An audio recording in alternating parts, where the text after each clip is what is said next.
You know how instant cameras are fun, stress-free and easy to use? Well, this MiNT TL70plus instant camera is not one of those cameras.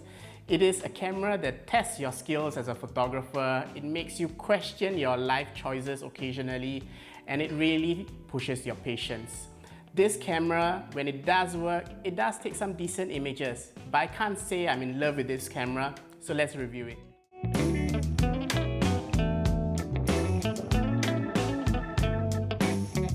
Welcome back, Midlifers. If you're new to the channel, I'm Prashnna, an instant film hobbyist based here in Singapore. I've been shooting Polaroid and instant film for quite a while now, so when I got the chance to try this camera, I was really looking forward to it. This camera wasn't given to us, it wasn't lent to us. This is actually Ian's own camera that he paid using his own money. Of course, this camera here, Ian lent it to me. I've been using it for the past few months, and this is my review of the camera.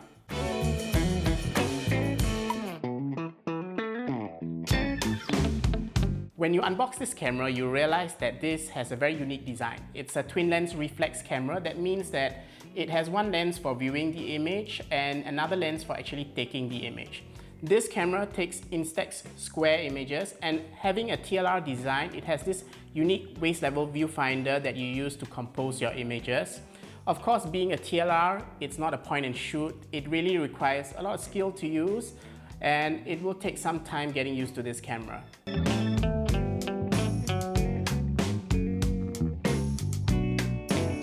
So some unique features about this camera is that it has a flash that is built in, which is something rare in a TLR camera. It does have auto and manual exposure modes, so you can tinker with that if you want to do so. Focus, however, is only manual. It does take AA batteries that are easily user replaceable. So this camera is something that has a few modes as well. You can take your standard images, you can also do long exposure modes. You can even do double exposures if you want to do so, because the film ejection is not coupled to the shutter itself.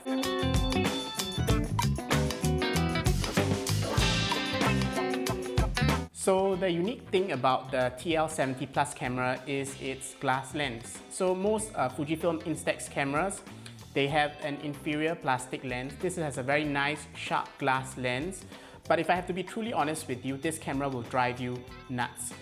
The reason being is that despite its high price point and its premium pricing, the build quality, I would say, is still somewhat decent, but exposure sometimes just feels like vibes. Sometimes it's there, sometimes it's not.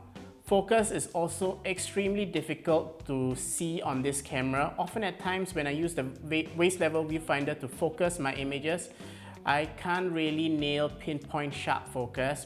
And it is these frustrating things about this camera that makes it, I guess, somewhat unforgettable. When you do nail an image with proper exposure, proper sharpness, then it feels like a small victory.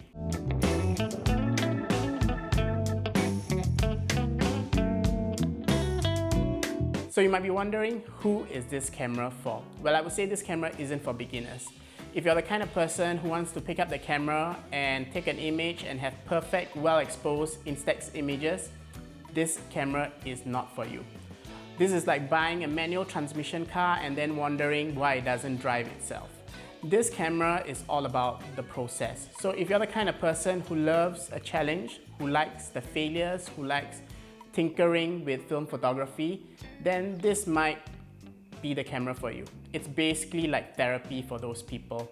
And similar to therapy, it's gonna burn a huge hole in your pocket as you waste a lot of shots on film until you more or less understand how to use this camera well.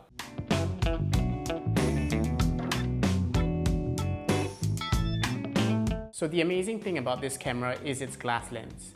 When you nail focus and exposure, this camera takes amazing images. You'll be hard-pressed to believe you can get amazingly sharp images on an instax medium.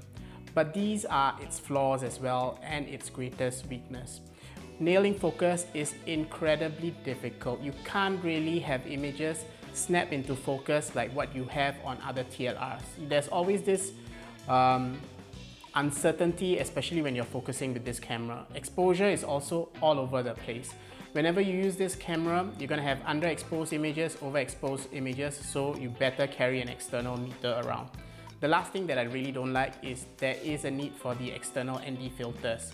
This camera, even at f/22 on a sunny day, may require the ND filters so that you can get well-exposed, clear images. In a world where we look at megapixels, AI editing, and photos that are taken with cameras that have superb computational power, this TL70plus is very stubborn. It doesn't care if you mess up. In fact, it kind of expects you to. And some people are gonna enjoy this challenge and find it super refreshing.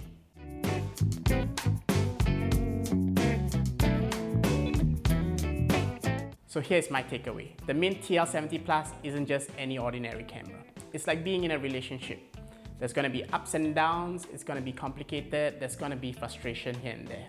But when it works, it just feels special. And honestly, I don't think I would want it any other way.